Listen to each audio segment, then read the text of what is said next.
देखिए, सनातन की दृष्टि में ऐसे छोटा बड़ा बहुत मायने नहीं रखता, लेकिन हाँ, क्योंकि परंपराओंगत जो परिपाटी, जो पद्धति, जो व्यवस्था बनाई गई है, उसका पालन करते समय छोटा बड़ा थोड़ा समझना पड़ता है। अवतार सत्ता के बाद, अवतार सत्ता कहूँ तो भगवान के जो अवतरण हुए जी। उनके बाद अगर कोई सर्वश्रेष्ठ है तो आचार्य सत्ता में देश में शंकराचार्य, आदिगुरु शंकराचार्य जी ने 4 पीठ निर्धारित की, जी। पूर्व पश्चिम उत्तर दक्षिण सबको पता है, चारों वेदों के आधार पे। और फिर वैष्णव मत ने जगत गुरु निर्माण किया। तो वैष्णव जगत गुरु बनाते हैं, शैव शंकराचार्य बनाते हैं। जी। तो जगत गुरु और शंकराचार्य समकक्ष पीठ हो गई, समकक्ष आसन हो गया।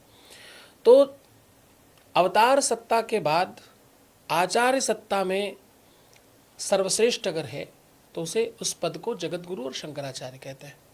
जी। रामानंद स्वयं रामो प्रादुर्भूतो महीतले, स्वयं राम ही जगत गुरु है अथवा जगत गुरु ही स्वयं राम है, ऐसी मान्यता इस आसन के प्रति साधुओं की और मतों की सदियों से रही ही है। जी। परंपरागत इसी आधार पर यह सोपान, ये सीढ़ी नीचे की तरफ चलती है। इसमें चतुर्नाथ द्वाराचार्य है, बुलडोर है, जिसको लोग कम जानते हैं, पद बहुत बड़े हैं पर लोग जानते नहीं। हाँ, ये लोग द्वाराचार्य को लोग नहीं जानते, पुलडोर को लोग नहीं जानते, चतुर्पंथी को नहीं जानते, चतुर्संप्रदायी को नहीं जानते। जी। तो ऐसे तमाम और पद हैं जिनको समाज नहीं जानती, जनता नहीं जानती, पर वो ऊंचे पद हैं, जी। पर जगत गुरु के से नीचे आते हैं। जी। फिर आचार्य महामंडलेश्वर होता है, जो पूरे के पूरे एक अखाड़े का प्रतिनिधित्व करता है। जी।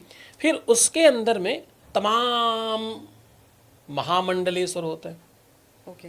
फिर उनके अंदर में तमाम मंडलेश्वर होते हैं। जी। तो ऐसे 13 अखाड़ों का निर्माण किया गया। 13 अखाड़ों के अंदर फिर संत, महंत, मलात्मा, सिद्धात्मा, योगी, यति, साधक, तमाम तरीके की उपाधियों से संतों को अलंकृत किया जाता है, ताकि वो धर्म प्रचार की यात्रा में सम्मिलित होकर के, बल लगा करके धर्म की यात्रा करें, धर्म का प्रचार प्रसार करें, धर्म के लिए अपना जीवन लगाएं।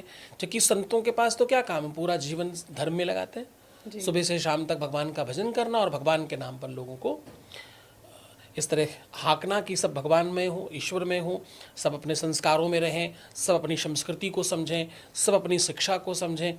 यही तो काम करते हैं सब। तो बाकी लोगों को भी राह दिखाना। जी।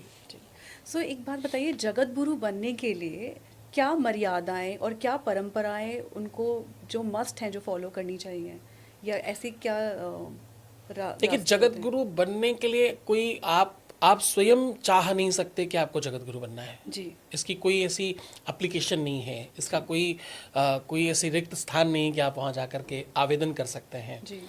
जगत गुरु तो पूरा जाजम क्रिएट करता है, 13 के 13 अखाड़े मिल कर के, सारे मठाधीश मिल कर के। तो जब 13 के 13 अखाड़े किसी को नियुक्त करते हैं, मानते हैं, नमन करते हैं, तब कोई जगत गुरु बनता है। क्योंकि जगत गुरु को कोई भी प्रणाम करेगा, वो पहले से चाहे कितना ही बड़ा महात्मा हो, कितना ही बड़े पद पर हो, पर जगत गुरु का आसन पहुंचेगा तो उसे नमन करना पड़ेगा। क्योंकि जगत गुरु को साधु लोग, महात्मा लोग जगत गुरु भगवान बोलते हैं कि जगत गुरु भगवान का आसन आ गया, जगत गुरु भगवान की सवारी आ गई, जगत गुरु भगवान के चरण आ गए। तो इस आसन को लोग नमन करते हैं, प्रणाम करते हैं। इसलिए इसकी कोई वांट नहीं है कि आप बन सकते हैं। गीता, वेद, पुराण, शास्त्र, उपनिषद तमाम आपको कंठस्थ होने चाहिए जी। और आप में वो शक्ति, वो भक्ति, वो तपस्या, वो साधना होनी चाहिए कि पूरा का पूरा संत समाज आपको नमन करे।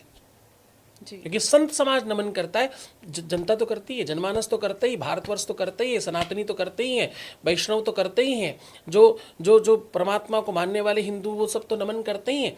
जिनको पूरी दुनिया मानती है, जिन संतों को, वो संत भी नमन करते हैं। तो उसके लायक आप होने चाहिए, तो जाके आपको ज्ञान जगत गुरु होना की चाहिए, उपाधि मिलती तो है। फिर आपको जगत गुरु की उपाधि